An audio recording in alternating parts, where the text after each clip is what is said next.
another video.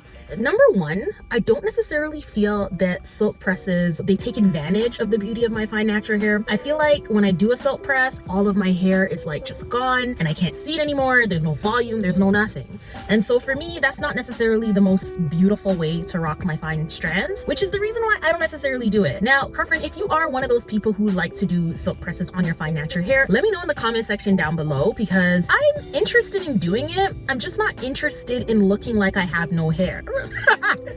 Number two, the reason why I don't really do lots of silk presses on my fine strands is because I feel that it doesn't last very long. Now, whenever I do a blowout using my Revere, yes, I'm gonna share the code with you again because it's that good. Get 10% off using the code FNHROCKS, which I'll put somewhere on the screen here. But when I use the Revere, when I blow out my strands, I feel like at least there's a little bit of fullness to the hair. Whereas when I do like a silk press, again, it's just gone. And not only is it just gone, which was my first point, but the second point is that it also has a tendency to go away really quickly. Like, I don't find it maintains that silk press look very long. Even if, you know, you go ahead and you bump the ends or you bump the roots to give it a little bit more of an illusion of fullness, I find that the style just overall, you know, it kinks out, it starts to puff out, humidify out really quickly. And I do believe that the fact that the strands are fine has something to do with it.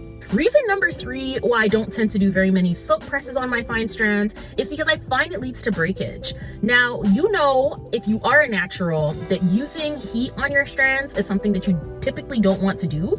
But with fine strands, I feel like the heat is even more detrimental. Now, heat can be used on your fine strands. It can be used on natural hair, any regimen really, but it really matters how you're using that heat and how often you're using that heat. So if you are someone who's using that heat on a regular basis, regular being like every wash day, every week, and you're flat ironing your hair, you can't be surprised when things start to break off.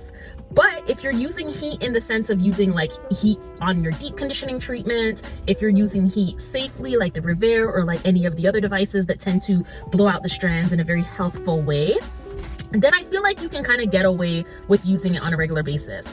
But for me, and going back to this point about the silk presses, I do find that, you know, the one time per year that I do silk presses on my strands, I do tend to end up with breakage. So, I mean, if you're one of those naturals who are a straight natural, you do have fine strands, I'd really love to hear from you, because as we go into the colder season, as we move into the much more cooler months, wearing silk presses, wearing the hair in a straightened state tends to be, you know, a little bit more, I guess, easier to maintain in these months as opposed to within the summer months. Now, if you're enjoying content like this about your fine strands, then definitely you don't want to miss my last video, which was about the Fenty hair review.